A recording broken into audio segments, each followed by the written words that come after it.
warahmatullahi wabarakatuh.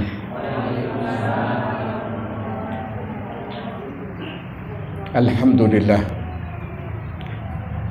alladzi bi ni'matihi tatimmu shalihat. Segala puji milik Allah yang dengan nikmatnya amalan seorang hamba menjadi sempurna.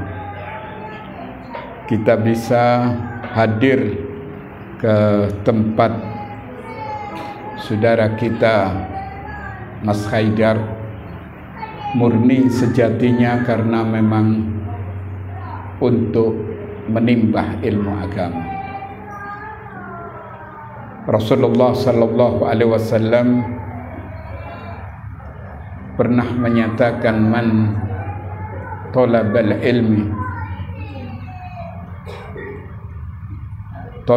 ilmi fariidatun ala kulli muslimin. Mencari ilmu itu hukumnya fardu ain, baik bagi laki-laki maupun bagi wanita. Asyhadu an la ilaha illallah, kebesaran sedikit nih. Asyhadu an la ilaha illallah wa asyhadu anna Muhammadan abduhu wa rasuluh. Aku bersaksi bahwasanya tidak ada Tuhan yang patut diibadahi dengan benar kecuali Allah, dan bahwasanya Muhammad adalah hamba dan utusannya. Qala Allah Ta'ala fi kitabihil karim, Allah berfirman di dalam kitabnya yang mulia, wa anna hadha sirati mustaqiman fattabi'uhu wa la tattabi'us subulah fatafarraqu bikum an sabilihi dzalikum wasaqum bihi la'allakum tattaqun. Ini jalanku yang lurus, ikuti jalanku ini, dan jangan kamu mengikuti jalan-jalan yang lain, nanti akan memisahkan kamu dari jalan yang lurus. Begitu kami wasiatkan kepadamu agar kamu bertakwa kepada Allah. Ikhwatul iman, jamaah kajian yang dirahmati oleh Allah, kita menimbah ilmu agama ini dengan satu tujuan, untuk membebaskan diri dari kebodohan, untuk menempuh jalan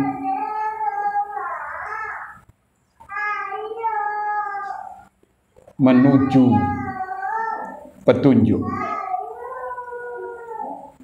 Karena itu Nabi kita Muhammad sallallahu alaihi wasallam menyatakan, wa man salaka tariqan yaltamisu fihi ilman sahallallahu lahu tariqan ilal jannah. Dan barang siapa yang menempuh jalan untuk menimbah ilmu agama, maka Allah akan memudahkan jalan orang itu menuju surga.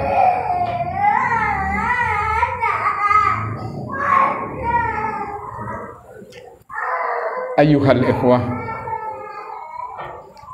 perlu diingat ya bahwa semua ibadah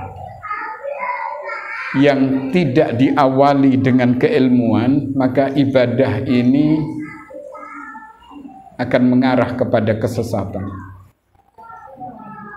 Sebagaimana Nabi pernah memberikan analisis, innallaha ta'ala la yakbitul ilma intiza'an yantazi'uhu minan nas walakin yakbitul ilma biqabdil ulama hatta idza lam yubqi aliman ittakhadhan nasu ru'usan juhalan fasu'ilu fa'aftau bi khairi ilmin fadallu wa adallu. Sesungguhnya Allah Ta'ala ini tidak mencabut ilmu dengan jalan mencabut begitu saja, tetapi Allah mencabut ilmu dengan mematikan para ulama. Kalau sudah ulama ahli sunnah ini banyak yang wafat, akhirnya mereka mengangkat orang-orang sebagai pemimpin, sebagai penceramah, sebagai da'i. Karena tanpa ilmu jadinya apa? Dhallu wa adhallu. Mereka sesat dan menyesatkan orang lain. Seperti yang kita lihat di internet ya, di WA. Orang-orang yang kapasitasnya ini sebetulnya tidak memadai. Bahkan dari kalangan selebritis, dari kalangan penjoget, dari beberapa orang yang pelawak, itu kadang-kadang memberikan fatwa. Bahkan ada tokoh ya, subhanallah, tokoh ini dibesarkan, bahkan dimasukkan sebagai pemimpin di satu organisasi besar, yang tanpa ilmu. Buktinya apa? Dia mengatakan semua agama ini sama. Orangnya barusan mati. Orang semua sudah tahu. Sekolahnya di mana dia? Bukan di Medina, bukan di Mekah Al-Mukarramah, bukan di Mesir, tapi sekolahnya di tempatnya orang kafir, di Chicago, di Amerika. Subhanallah, seperti itu.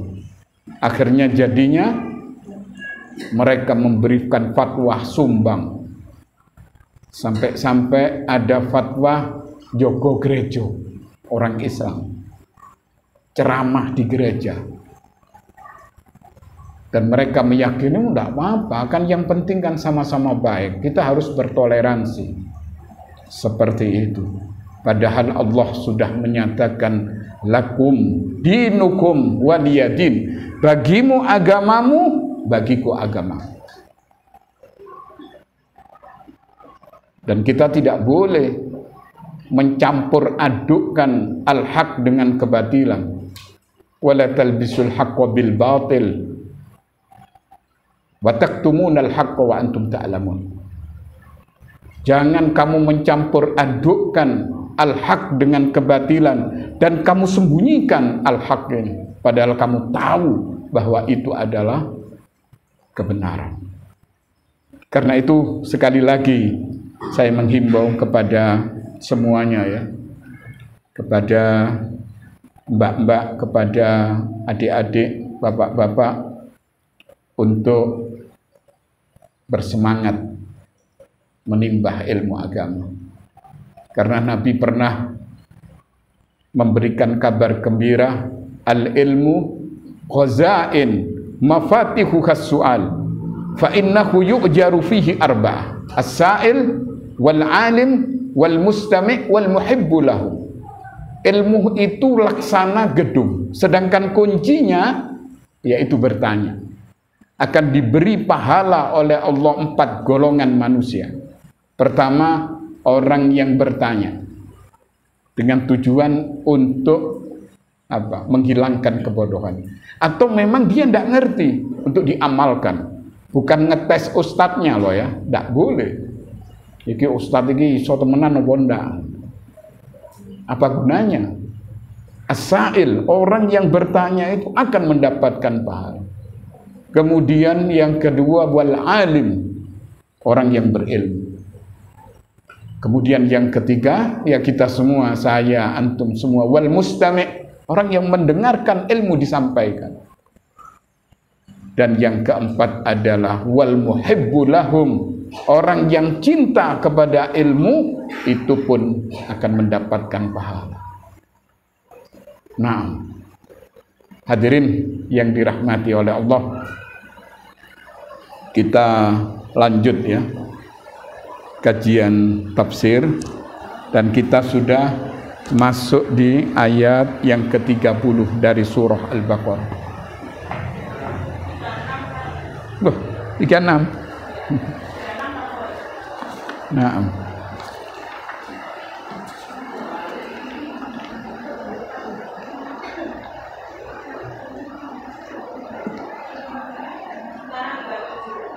sekarang 37. Nah, ayat sebelumnya ini menceritakan tentang bagaimana Allah Subhanahu wa ta'ala menciptakan makhluk yang baru, yaitu Adam alaihissalam. Yang sebelumnya bumi ini dihuni oleh jin dan para malaikat. Tapi ternyata mereka berbuat kerusakan di muka bumi. Al-jannu banil janni fasafakud dima. Akhirnya mereka saling bunuh, saling menumpahkan darah. Maka Allah Subhanahu wa ta'ala menciptakan makhluk istimewa, yaitu Adam alaihissalam. Kita bisa lihat ya di dalam satu hadis ketika Nabi memberikan syafaatul uzma, syafaat yang besar, apa kata orang-orang yang datang kepada Nabi Adam? Ini penciptaan pertama. Faya'tuna Adam fayaquluna anta abun nas. Mereka datang kepada Nabi Adam seraya mengatakan, engkau adalah bapaknya manusia. Halakallahu biyadih. Allah ciptakan dengan tanganmu. Wa asjadal laka malaikah. Para malaikat pun diperintah untuk bersujud kepadamu. Maksudnya kepada Adam alaihissalam. Wa 'allamaka asma'a kullasyai'. Dan Allah mengajarkan kepada Adam semua nama-nama benda. Sehingga malaikat pun angkat tangan ketika dia mengatakan bahwa, ya Allah, kenapa engkau ciptakan makhluk yang akan berbuat kerusakan di muka bumi ini? Padahal kami wa nuqaddisulak, kami ini berbakti memuji engkau. Itu cerita singkatnya seperti itu. Tapi ketika Allah menunjukkan kehebatan Adam alaihissalam di hadapan malaikat, karena Allah mengatakan, ini a'lamu ma la ta'lamun, aku ini lebih tahu. Sementara apa yang tidak kamu ketahui, kata Allah. Aku ini tahu, tidak semua anak Adam itu berbuat kerusakan, keliru. Karena anak Adam ini ada yang jadi nabi, ada yang jadi rasul, ada yang jadi orang-orang soleh, walaupun sebagian ada yang jadi bajingan. Seperti itu. Begitu cerita singkatnya. Kemudian Allah Subhanahu wa ta'ala mengistimewakan Adam, tapi tetap namanya manusia ada kelemahan. Setan sudah melihat ya, Adam ini adalah makhluk yang berongga. Wa khuliqal insanu dha'ifa. Kami ciptakan Adam ini lemah. Manusia ini lemah, termasuk kita anak-anak cucunya. Itu banyak kelemahan, banyak kekurangan. Maka itu diintai oleh setan. Sampai setan mengatakan inna syaitan. Nah, Nabi mengatakan inna syaitan wadi'un khatmahu ala qalbi ibni Adam. Fa in dzakarallaha khanasa wa inna siyallaha haltaqama qalbah. Sesungguhnya setan ini punya suntikan yang disuntikkan di hati anak Adam. Begitu dia lalai dari zikir kepada Allah, maka orang itu disuntik oleh setan sehingga banyak melakukan kemaksiatan-kemaksiatan. Tapi apabila orang itu berzikir kepada Allah, khonasa, dia mundur teratur. Cerita singkatnya, Adam pun diturunkan oleh Allah ke dunia ini karena melanggar satu aturan. Padahal Allah sudah memberikan fasilitas yang cukup di surga. Tidak cukup dengan itu, Allah memberikan pendamping Hawa alaihissalam. Hawa ini adalah wanita yang sangat cantik, yang diambil dari tulang rusuk sebelah kiri Nabi Adam alaihissalam. Sehingga ketika Adam melihat siuman, ya, dia dari pingsan ini siuman melihat seorang wanita jelita. Spontan Adam mengatakan, "Anti Hawa, engkau adalah kekasihku, engkau adalah kecintaan." Ketika melihat pasangan hidupnya, Nabi Adam bukan main gembiranya bersama Hawa. Tapi ternyata di situ berujung dengan dosa yang dilakukan. Akhirnya Adam pun dikeluarkan dari surga. Sebagaimana ayat yang ke-37 ini. Apa kata Allah ketika Nabi Adam terus berdoa, bertobat, memohon ampun kepada Allah. Fatalaqqa Adama min rabbih kalimatin fataba alaih innahu huwat tawwabur rahim. Kemudian Adam menerima beberapa kalimat, maka Allah menerima tobatnya. Sesungguhnya Allah ini huwat tawwabur rahim, sangat menerima tobat dan maha penyayang kepada hamba. Apa tobatnya Nabi Adam sehingga Allah menerima tobatnya? Nah, itu betul ya. Rabbana dzalamna anfusana wa in lam taghfir lana wa tarhamna lanakunanna minal khasirin. Itu bukan sekali dua kali yang diucapkan Nabi Adam, berkali, mungkin beratus beribu. Subhanallah. Dan Allah menerima tobat, tapi tetap ada sanksi. Apa sanksinya? Qul nahbitu minha jami'a. Allah mengatakan di ayat 38. Turunlah kamu semua dari surga ini. Siapa yang turun? Ada 3 orang yang turun dari surga. Ada 3 makhluk. Pertama Nabi Adam alaihissalam. Kemudian Hawa, istrinya. Kemudian siapa lagi? Iblis turun.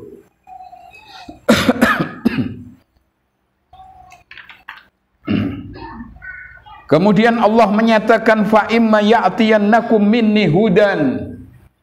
Apabila datang dariku petunjuk, faman tabi'a hudaya, maka barang siapa yang mengikuti petunjuk, fala khaufun 'alaihim wa lahum yahzanun. Mereka tidak akan takut dan tidak akan berduka cita.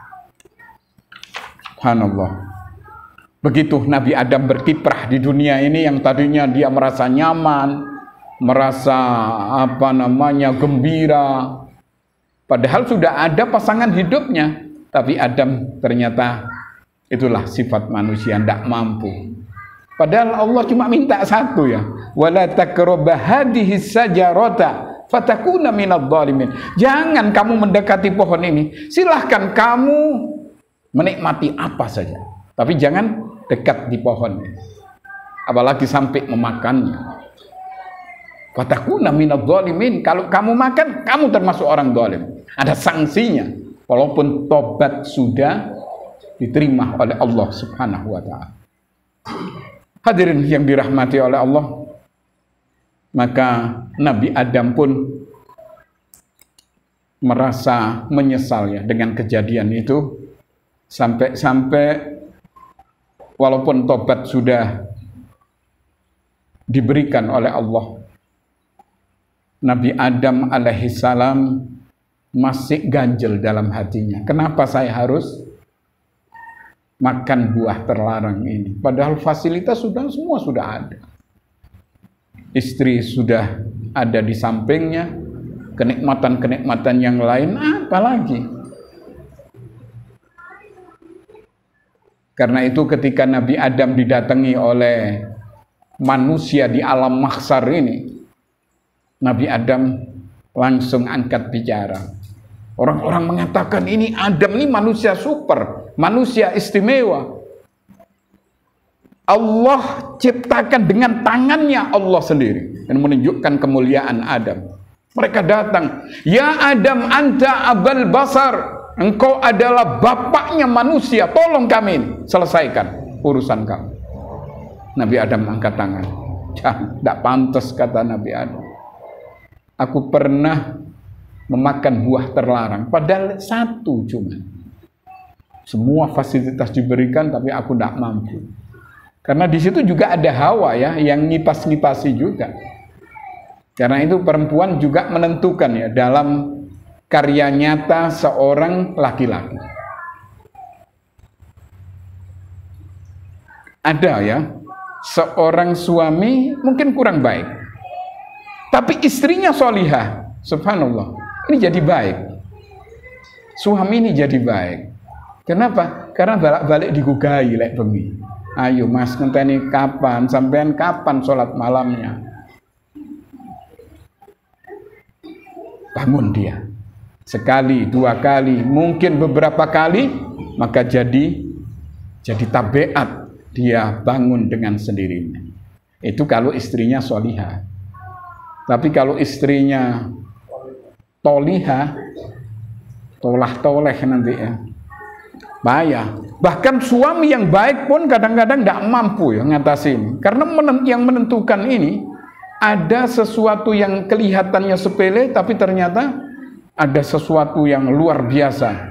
Di mana? Di rumah tangga ini. Istri yang banyak menentukan. Ojo mas, tidak usah gini mas. Dia mau sodako, apalagi sudah bilang sama istri, tidak usah wis. Iku masalah ini. Burung kan. Kalau sudah seperti itu, suami yang tadinya baik malah jadi tidak baik. Na'udzubillah. Karena itu kita dianjurkan kalau milih jodoh ini ya, itu ukurannya di agamanya, bukan ukuran di kecantikannya. Seperti yang disebutkan dalam satu hadis, tungkahul mar'ah li arba'in, lima liha, wali jamaliha, wali hasabiha, wali diniha, fatfar bidati din taribat yadak.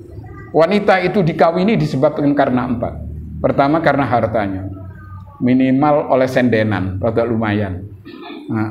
Tidak soro-soro ya. Silahkan cari yang berharta, tapi jangan dijadikan tujuan utama. Sebab seseorang memilih jodoh semata-mata karena hartanya, ini biasanya kehidupan ini akan tidak bahagia, akan terganggu nanti. Karena ukurannya harta. Dulu itu ada ya mohon maaf ini, seorang suaminya ganteng, istrinya gembrot, tapi soge, nggak main-main. Istrinya tahu, iki aja nih tidak seneng sampai aku, tapi ya sudah, karena saya ada uangnya, dia seneng, ya sudah. Berjalannya waktu, dia mulai melirik ke kanan, ke kiri, dan dia mengatakan kan boleh itu nikah lagi. Akhirnya nikah lagi, dipegang laki-laki ini kongkon metu, wis metu sak kelambi nih. Subhanallah. Karena apa? Mereka mencari menikah karena ukuran harta semata. Kemudian yang kedua, wali jamaliha, karena kecantikan. Kecantikan pun sifatnya temporer ya, sifatnya sementara. Kalau namanya kemanten baru ya otomatis ya. Tapi kalau sudah punya anak 3, anak 5, apalagi sudah punya cucu seperti saya ini, otomatis mengalami penurunan. Nah, ono tambah tuwek, tambah tampan ya enggak. Iya apa enggak? Yang tampan itu yang masih muda-muda. Yang cantik itu masih muda-muda. Kalau sudah di atas 50, 60, apalagi sudah menginjak 70, wis legrek kabeh. Goes putar 2 alun-alun nggak kuat wis. Wis sayek kabeh. Hadirin yang dirahmati oleh Allah. Kemudian yang ketiga, wali hasabiha, cari turunan yang baik-baik. Jangan mencari turunan yang maling ya. Anak itu dirampok.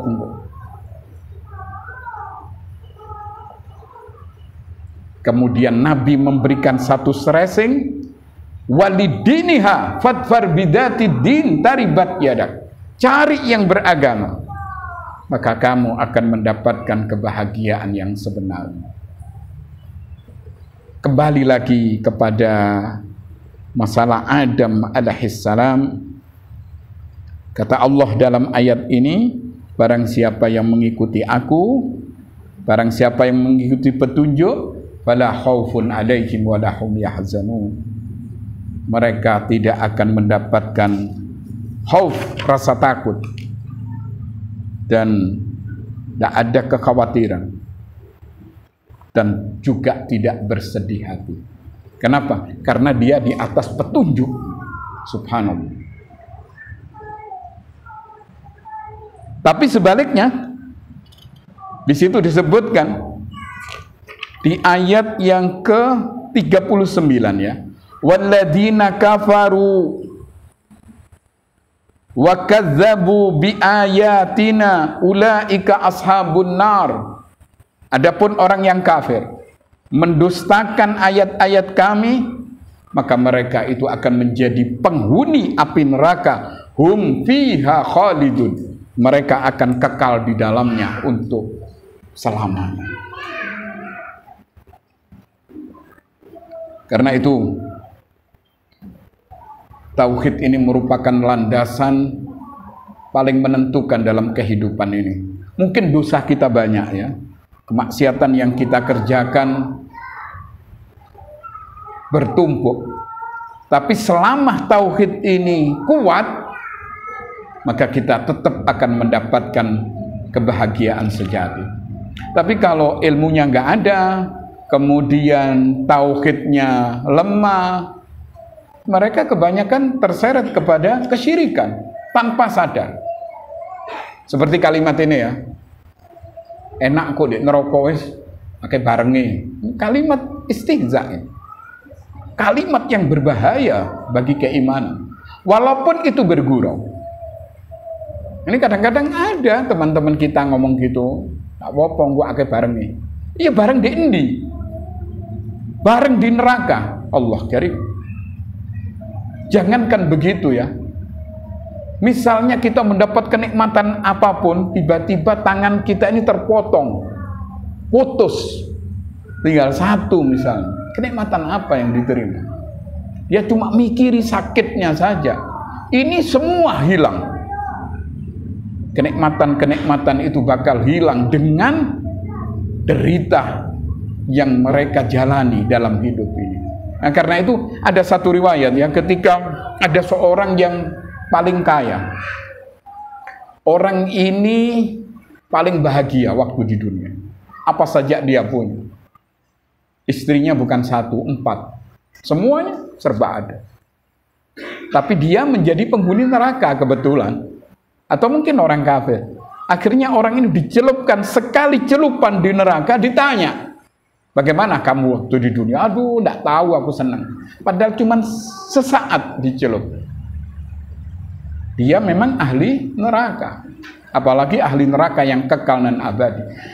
Cuman celupan saja, semua itu terlupakan, kenikmatan-kenikmatan dunia yang dahulunya dia pernah rasakan. Kemudian Allah datangkan ada penghuni surga. Dia adalah orang paling susah ya. Karena mungkin melarat, banyak penyakit, banyak masalah, kena musibah, tapi orangnya imannya kuat. Dia menjadi penghuni surga. Ketika dimasukkan ke surga, sesaat saja ditanya, bagaimana kamu waktu di dunia? Dia mengatakan, aku tidak pernah susah walaupun sesaat. Aku tidak pernah mengalami kesedihan sedikit pun Padahal cuma sesaat di surga. Seperti itu gambarannya. Nah, karena itu orang-orang kafir kepada ayat-ayat kami, mereka akan menjadi penghuni neraka dan mereka akan kekal untuk selamanya. Maka sebagai satu penutup, saya bawakan satu hadis yang terkait dengan masalah ayat yang ke-39 ya. Apa kata Nabi?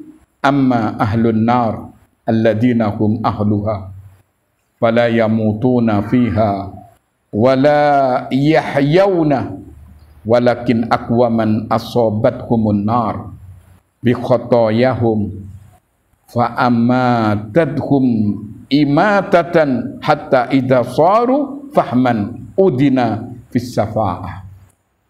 Adapun penghuni neraka, yaitu para penghuninya, mereka tidak hidup dan tidak mati.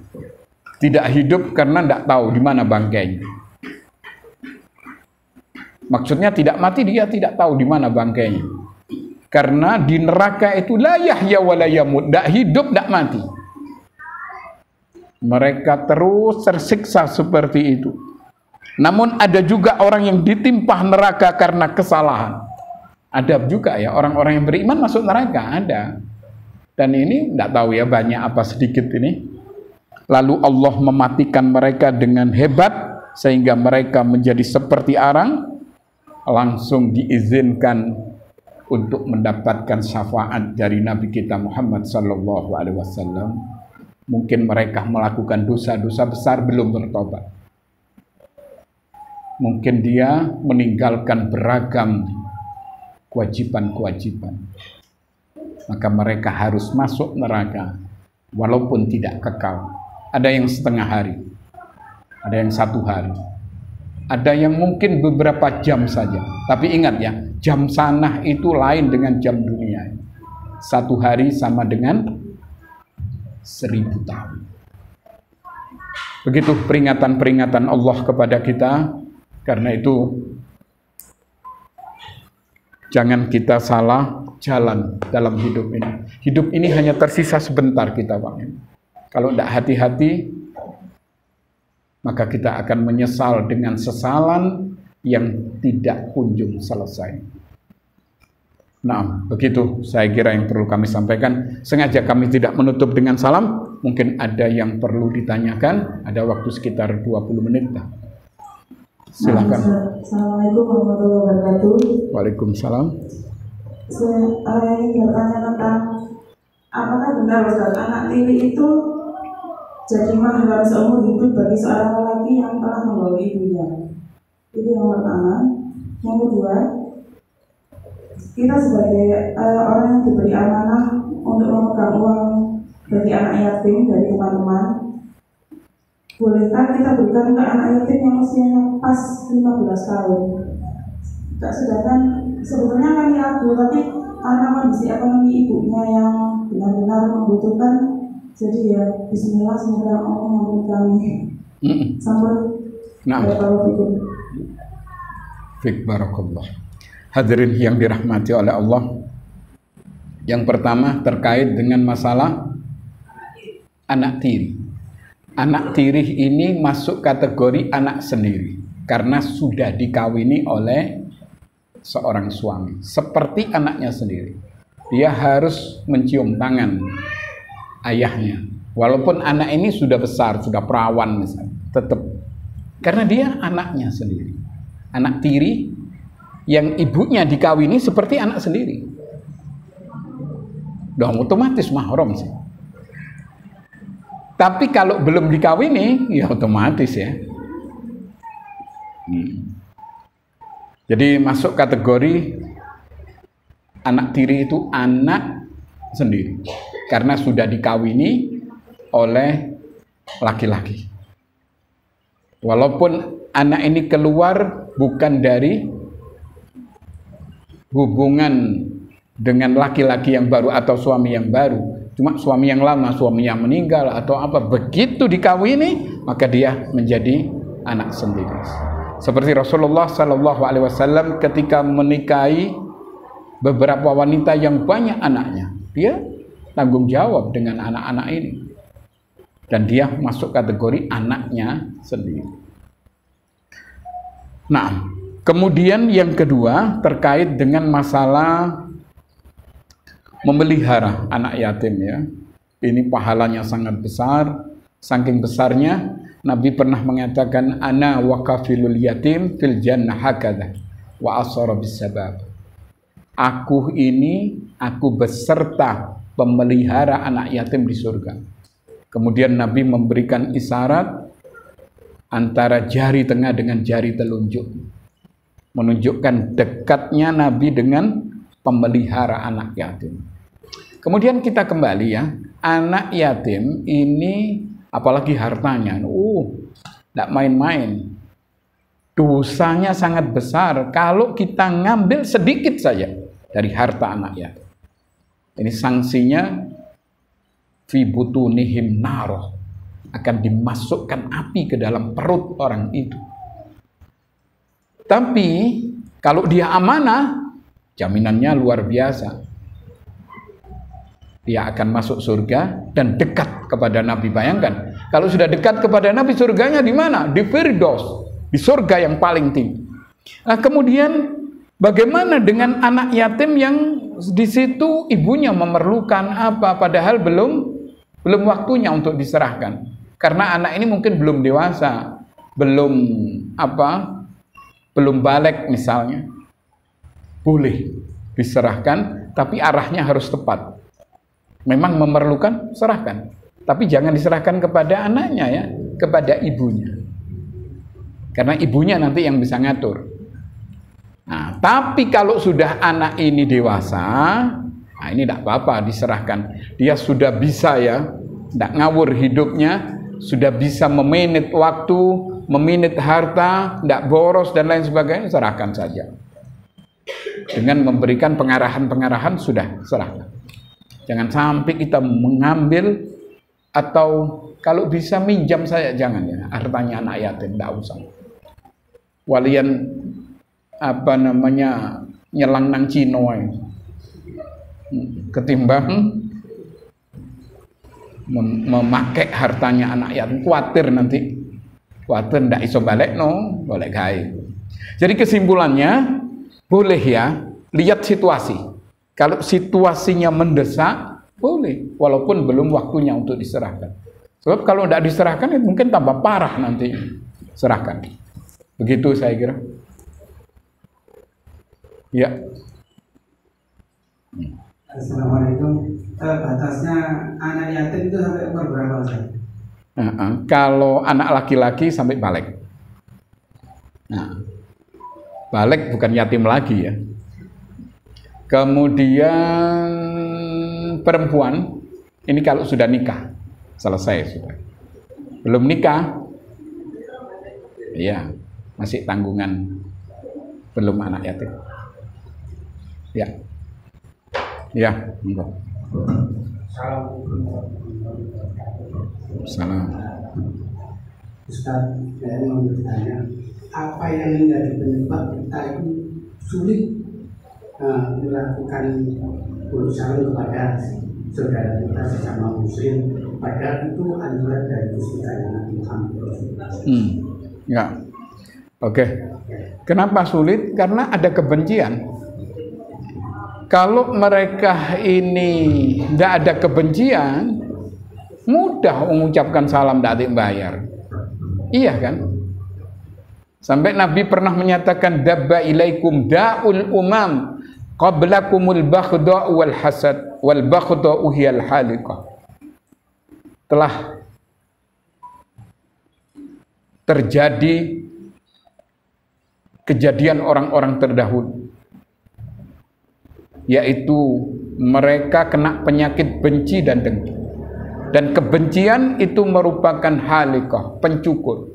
Bukan pencukur rambut, tapi pencukur agama. Kemudian Nabi mengatakan, maukah aku tunjukkan kepadamu satu amalan? Apabila kamu laksanakan, hilang kebencian, hilang kedengkian. Walaupun dengki itu selalu ada ya, tapi kebencian hilang. Iya, saudara kita sesama muslim. Baik ya Rasulullah, amalan apa itu? Ini afsus salam bainakum, tebarkanlah salam di antara kamu. Jadi kesimpulannya, kenapa kok sulit? Ya karena ada kebencian. Kenapa kita harus benci kepada sesama muslim? Kalau dia menyakiti kita, ya jarno, urusan dosanya dia yang tanggung. Kenapa malah kita seakan, ya. Dulu itu ada seorang ulama kehilangan barangnya, ulama besar.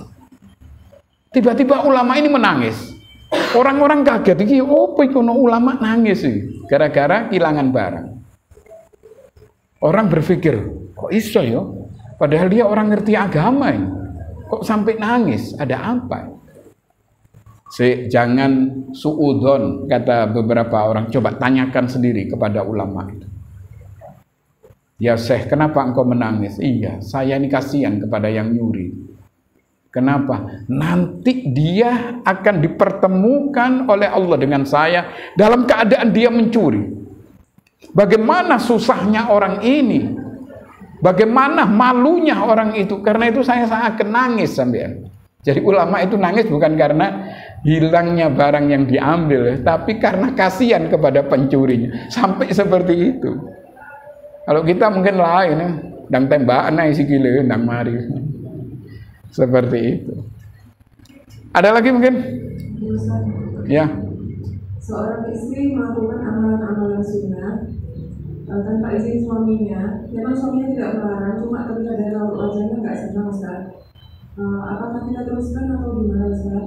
Terus seorang istri ini sedekah hartanya sendiri tapi tidak izin suami, apakah boleh? Terus kita ingin mendoakan saudara-saudara ataupun saudara-saudara kita yang banyak. Apakah kita harus menyebutkan nama mereka satu persatu? Sudah yang pertama apa? Saya ini melupa. Yang pertama terkait dengan masalah amalan sunnah. Oh, amalan sunnah. Amalan sunnah yang apabila dilakukan oleh istri, si suami ini kurang senang misalnya. Boleh enggak? Boleh. Tapi alangkah lebih baiknya suami itu diberitahu. Jangan moro podo-podo meneng-menengane. Enggak bener ya. Suami itu diberitahu. Iki loh bang, iki lek sampai kita mengerjakan sholat duha sampai 8 rakaat. Ndak apa-apa sampean rodok mundur mangane, ndak masalah. Aku tak sholat 8 rakaat. Kalau suami ini paham agama, dia malah seneng. Ya dia ojo lali yo dungakno aku. Dungakno apa? Apa?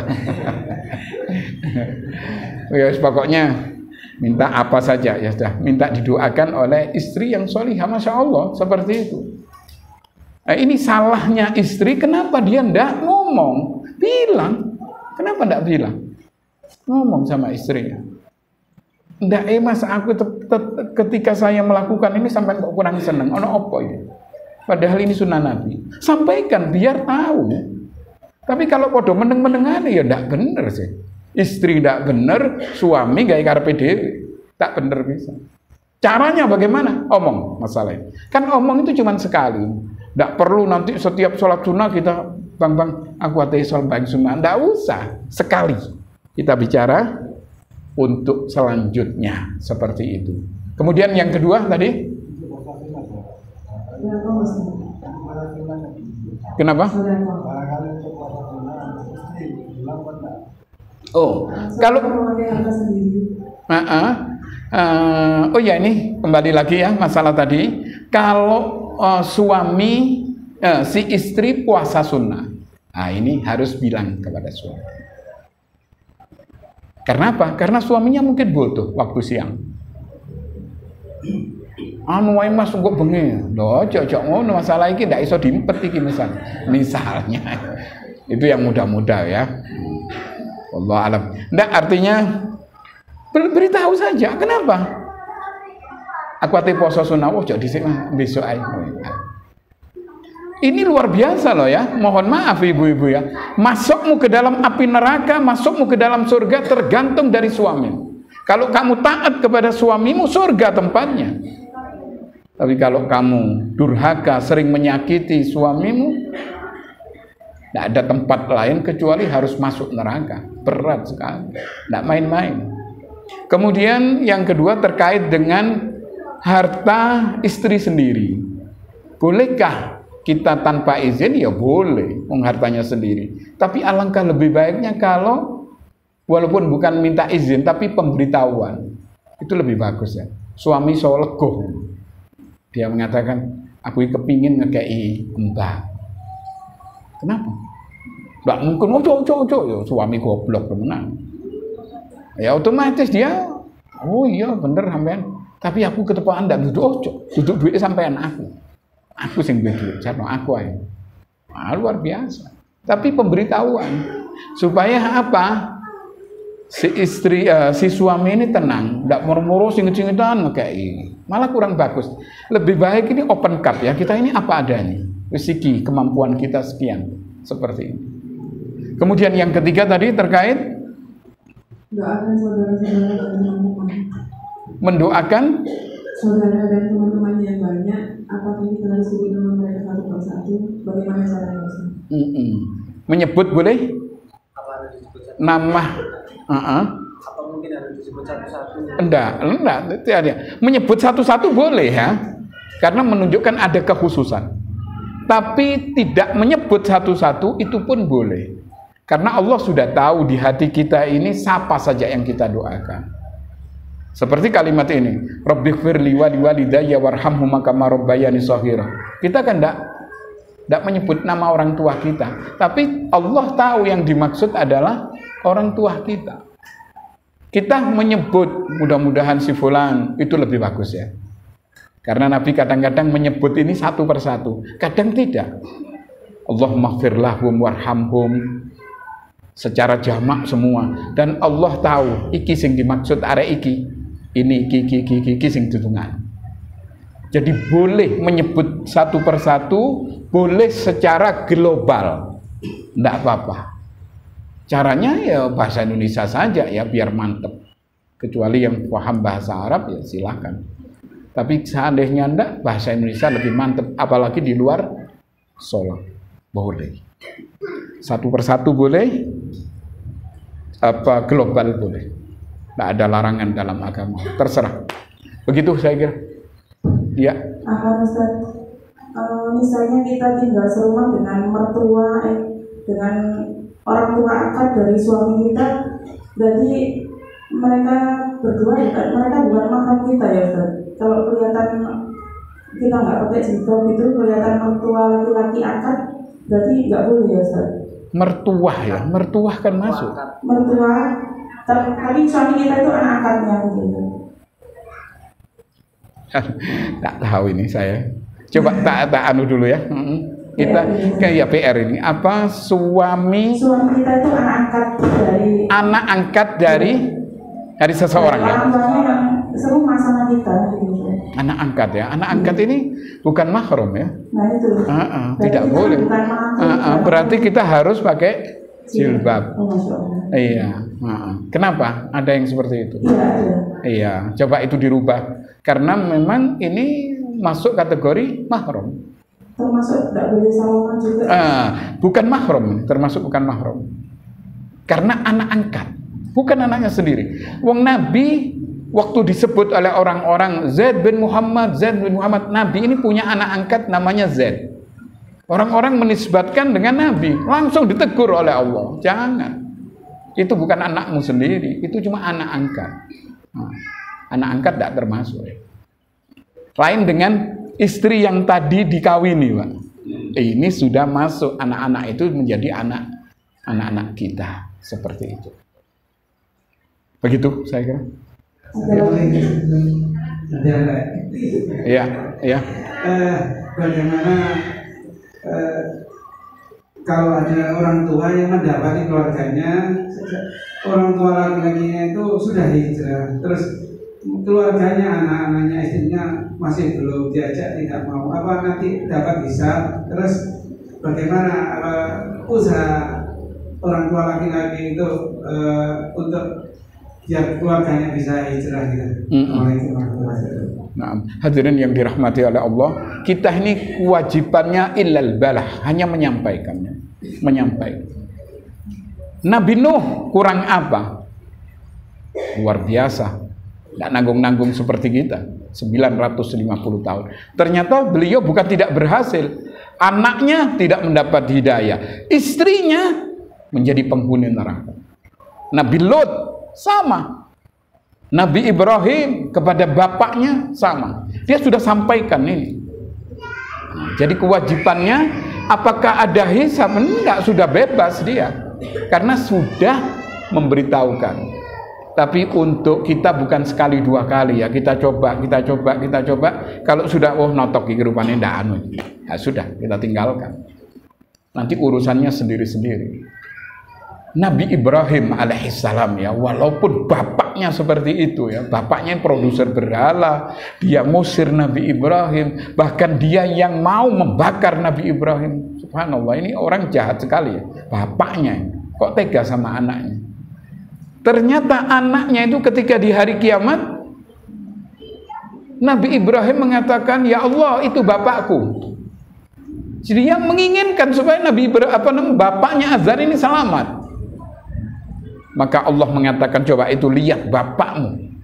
Bapaknya ini sudah dirubah oleh Allah jadi henah betina yang penuh dengan kotoran-kotoran. Sehingga ini bapakmu, jijik dia, aduh tidak mau saya. Nah itu, karena kelakuan dari bapakmu seperti ini akibatnya. Tapi Nabi Ibrahim sudah selesai. Ya sama dengan itu, sudah selesai. Sampai kapan? Kita kan sudah tahu ukurannya. Oh, kita tidak kena. Ya sudah. Seperti mohon maaf, berapa hari yang lalu ini, saya ini kan di laundryan, tidak perlu saya sebut namanya. Ketemu seorang perempuan ini tanpa pakai jilbab. Saya ini seakan ya, karena berkali-kali ketemu dengan saya, apa orangnya baik. Wis bang, ndak usah anu wis iki timbangannya wis tak apa-apa, wis tak anggap kok enak gitu orangnya. Akhirnya saya ngomong, Mbak, kenapa Anda kok tidak berjilbab? Oh, kepaku jadi. Aduh, payah. Sudah saya diam pertama. Coba saya godit istri saya. Coba omong-omong. Tambah dak mandi rupanya, tambah. Akhirnya sekali saya ngomong, untuk sekali lagi saya ngomong karena saya kasihan sama ini. Dan tetangga orangnya baik. Ini Mbak ya, sampean resikonya berat nanti di akhirat. Kalau sampean tidak berjilbab, urusannya sampean duduk ambil uang iki, urusannya sama Allah.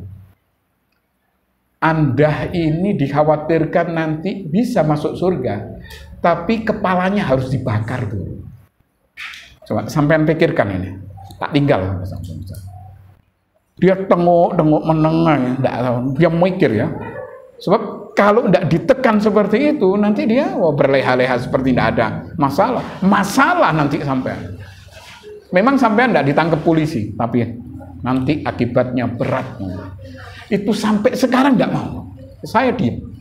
Tetap saya seperti biasanya, kita ngambil laundryan ya sudah. Seperti itu. Jam 5 cukup ya. Terakhir Ustaz. Oh ya, nggih. Ya, silakan ya. Bolehkah seorang wanita janda dengan beberapa anak itu kalau misalnya ada seseorang yang mengerti agama mau menikahi, nah si wanita ini mengajukan syarat mau, tapi si lelaki harus jadi untuk membiayai kehidupan dan sampai sekolah anak-anaknya gitu sebagai syarat perkawinan, boleh nggak Ustaz? Loh, itu dengan sendirinya tidak usah disyarat itu sudah. Enggak kan kadang ada yang manis di depan aja. Oh iya, boleh, tidak apa-apa. Beritahu bahwa kamu menikahi saya ini bukan berarti sendirian. Di situ ada anak-anakku yang harus kamu biayai. Ya apa iki? Sampean pikir dhisik. Lek cuma sekedar kelonai agak tunggale bareng. Tapi kalau ini silahkan. Ya apa? Ini ada kewajiban Anda, mampu apa enggak? Itu kan. Memang kadang-kadang mungkin manis di depan. Tapi ada yang istimewa ya. Ada yang istimewa luar biasa. Ini tidak perlu kami. Cuma ada yang istimewa, ada seorang wanita datang, Mas sampean nikahi saya. Masalah khorijiyah tidak usah khawatir.